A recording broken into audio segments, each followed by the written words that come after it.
Hello दोस्तों, यदि आप हमारे चैनल से नए जुड़े हैं तो हमारे चैनल एवी लाइव को सब्सक्राइब जरूर करें और अपने दोस्तों में शेयर करें। डेविड उसका परिवार बहुत साल के बाद अमेरिका से लौटा था। कुछ दिनों के बाद डेविड की शादी थी। घर में सभी लोग शादी की तैयारी में लगे थे। इस बीच डेविड ने अपने मॉम डैड को सरप्राइज देने के लिए एक न्यू कार खरीद ली और एक घर बुक कर दिया। घर शहर के बाहर बनी हुई कॉलोनी में था। क्योंकि वो शहर के बाहर था इसलिए वहां पर ज्यादा हलचल नहीं थी। कार को देखकर उसी वक्त उसकी बहन रोजी नए घर जाने की जिद करने लगी। रोजी डार्लिंग, ये क्या बचपना है बेटा, रात बहुत हो चुकी है, हम लोग कल चलेंगे। मगर रोजी नहीं मानी तो डेविड एक अच्छे भाई की तरह उसकी जिद पूरी करने के लिए उसे लॉन्ग ड्राइव पर ले गया। अब तो खुश हो ना? मगर ये रास्ता इतना सुनसान क्यों है? शहर के बाहर है मगर थोड़ी बहुत आवाजाही तो रहती है। आज तो कोई भी नजर नहीं आ रहा। रोजी ने हाँ में गर्दन हिलाई। दोनों भाई बहन कार से अपने घर की ओर रवाना हो गए। रात के करीब 12 बज रहे थे। तभी थोड़ी दूर जाकर उनकी कार रुक गई। वे लोग कुछ पल कार में ही रहकर किसी मदद का इंतजार करने लगे मगर कोई भी वाहन वहां से नहीं गुजरा। यार, अब ये क्या मुसीबत है? ये तो नई कार है और पेट्रोल टैंक भी फुल दिख रहा है, फिर अचानक से कैसे बंद हो गई? डेविड बोनट खोलकर कार को चेक कर रहा था। तभी उसे वहां पर किसी के होने का एहसास हुआ। उसने पीछे पलटकर देखा तो कुछ भी नहीं था। वो दोबारा बोनट चेक करने लगा। तभी किसी के जोरों से हंसने की आवाज आ रही थी। डेविड इधर उधर देखने लगा, शायद कोई मदद मिल जाए। मगर तभी उसे रोजी की चीख सुनाई दी। वह तुरंत उसके पास आया तो वहां पर कार में रोजी नहीं थी। वो उसे आवाज देकर ढूंढने लगा मगर वो तो वहां से गायब हो चुकी थी और अब उस रोड पर गाड़ियां आना जाना शुरू हो गई। डेविड ने एक गाड़ी को रोककर मदद मांगी। गाड़ी में एक बुजुर्ग दंपति बैठे हुए थे। उन्होंने जब सारी बात सुनी तो, बेटा, अब तुम्हारी बहन कभी नहीं मिलेगी। जितनी जल्दी हो सके यहां से तुम भी चले जाओ, कहकर उन्होंने भी तुरंत गाड़ी शुरू की और वहां से चले गए। अब डेविड ने कार चालू की तो कार तुरंत चालू हो गई। उसे समझ नहीं आ रहा था कि ये सब क्या हुआ। वह परेशान सा अपने घर पहुंचा और मां को सारी बात बताई।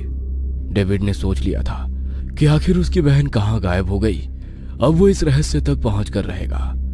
वो अगले दिन सुबह ही उस हाईवे से थोड़ी सी दूर स्थित चर्च में पहुंचा। फादर अभी प्रेयर कर ही रहे थे। डेविड ने अपनी बहन की याद में वहां पर मोमबत्ती जलाई और यीशु से उसकी सलामती की प्रार्थना करने लगा। God bless you my child. तुम जिसकी सलामती के लिए दुआ मांग रहे हो वो अब इस दुनिया में नहीं है। फादर, आप ये कैसे कह सकते हैं कि मेरी बहन अब इस दुनिया में नहीं है? वो कल रात को इस जंगलों में गायब हुई थी। मैं उसे ढूंढ कर रहूंगा। माई चाइल्ड, यह सब उस यीशु की मर्जी से हुआ है। तुम्हारी बहन का गायब होना और तुम्हारा यहाँ आना इस बात का संकेत है कि अब उस भटकती हुई आत्मा को मुक्ति मिलने का समय आ गया है। फादर, कौन सी आत्मा? कैसी आत्मा? ये आप कैसी बातें कर रहे हो? मुझे कुछ भी समझ में नहीं आ रहा। और मेरी बहन ने उसका क्या बिगाड़ा था जो उसने उसे मार दिया? उस आत्मा के तार तुम्हारे पिता से जुड़े हुए हैं। मेरे पिता से जुड़े हुए हैं? मतलब?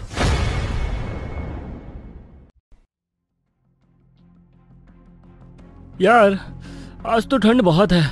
ऐसी ठंड में तो हालत खराब हो जाए। रोनी, कहो तो तुम्हारे लिए कुछ गर्मी का इंतजाम कर दे। इंतजाम? कैसा इंतजाम? देख लो, सड़क किनारे एक माल हमारा इंतजार कर रहा है। सड़क किनारे की गर्मी कार में कैसे आएगी? देखते जाओ तुम्हारा दोस्त क्या करता है। कहते हुए उन्होंने गाड़ी सड़क के किनारे रोकी।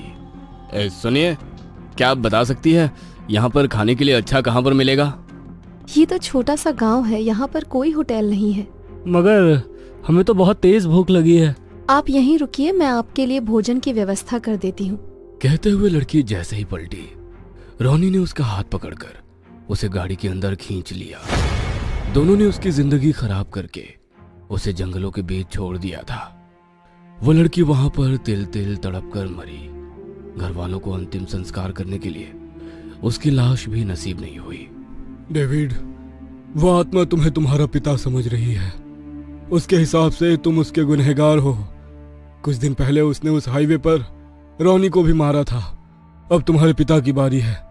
जब तक वो अपना बदला नहीं ले लेगी उसे मुक्ति नहीं मिलेगी। मगर इस पूरे घटनाक्रम में मेरी बहन की क्या गलती थी? उसे सजा क्यों मिली? यदि वो मुझे अपना गुनहगार समझ रही है तो उसे मुझे मारना था। वो बरसों से अपना बदला लेने के लिए तड़प रही है।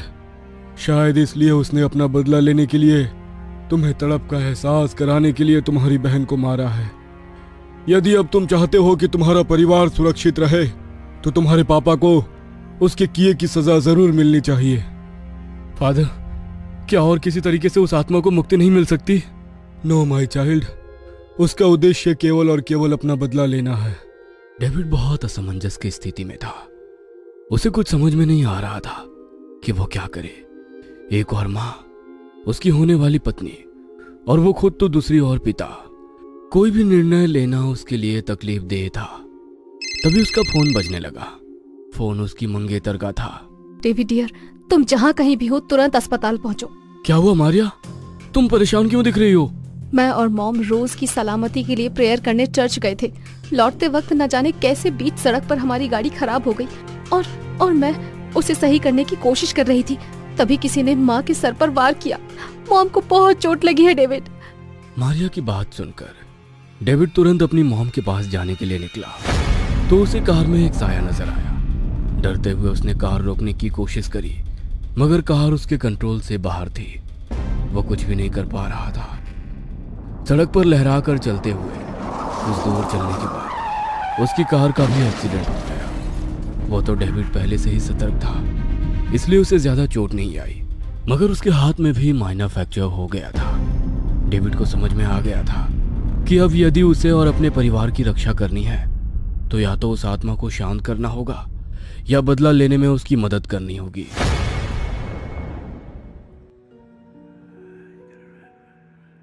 वो उसी रात डेविड अपने पापा को लेकर उसी रास्ते से अपने घर की ओर जाने लगा।